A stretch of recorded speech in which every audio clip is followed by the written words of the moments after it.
실시간 검색어를 통해 밤사이 이슈를 짚어보는 실시간 이뉴스입니다. 전 남편을 잔인하게 살해한 혐의로 1심과 2심에서 무기징역을 선고받은 고유정이 순위에 올랐습니다. 고유정이 전 남편과 사이에서 낳은 아들에 대한 친권을 잃게 됐습니다.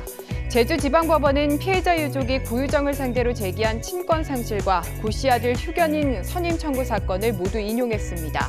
고유정 측은 친권 상실 청구를 기각해달라고 법원에 요청했지만 법원은 범행 내용에 비춰볼 때 친권을 행사할 수 없는 중대 사유가 있다며 유족 측의 손을 들어줬습니다.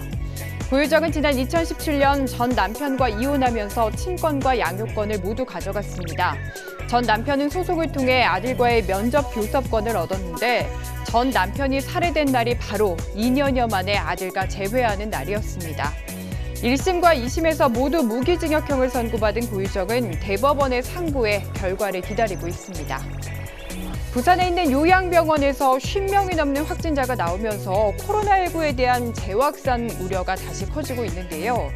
일본 연구팀이 코로나19 환자와 함께 식탁에 앉았다면 어디에 앉는 사람이 가장 전염 가능성이 높을지 슈퍼컴퓨터로 시뮬레이션한 결과를 발표해서 눈길을 끌고 있습니다. 얼핏 마주 앉는 앞자리가 가장 위험할 것 같지만 결과는 달랐습니다. 감염자 맞은편에 앉은 사람에게 튀는 침방울 입자를 1로 잡아서 계산했을 때 옆자리로 튀는 침방울 양이 무려 5배에 달한 겁니다. 대각선 방향에 닿는 침방울은 맞은편 자리의 4분의 1 수준이었습니다. 옆자리, 앞자리, 대각선 방향 순으로 감염 위험이 높다는 건데요. 연구팀은 맞은편엔 칸막이, 마주 앉을 때는 얼굴 가리개를 이용하는 것이 좋다면서도 마스크를 착용하는 것이 가장 효과적일 것이라고 전했습니다. 이어서 세대별로 많이 본 뉴스 살펴보겠습니다. 요즘 관광지에서는 굵은 줄에 매달려서 빠르게 내려오는 놀이시설, 집트랙을 어렵지 않게 볼 수 있죠. 4집대는 전남 강진군 가우도에서 집트랙을 타던 4살 여자아이가 중상을 입었다는 기사를 많이 봤습니다. 지난 4월 가우도를 찾은 A씨는 딸과 함께 집트랙을 탔습니다. 안전모를 써야 하지만 업체 측은 4살 된 딸에게는 맞는 크기가 없다며 안전모를 씌우지 않았다고 합니다. A씨와 딸이 탄 집트랙은 빠른 속도로 내려왔고 결국 도착지에서 브레이크 장치에 튕겨 엄청난 충격을 받았다고 하는데요. 당시 A씨의 딸은 머리를 다쳐 얼굴이 피범벅이 된 채 정신을 잃었고 대형 병원에서 20바늘이 넘는 봉합수술을 받아야 했습니다. 업체 대표와 직원 등은 400만 원의 벌금형을 받았는데요. A씨는 강진군 측이 돌풍으로 갑자기 발생한 불미스러운 사고라는 답변만 내놓았고 사고 발생 후로 경찰 조사 중인데도 집트랙은 정상 영업 중이었다고 하소연했습니다.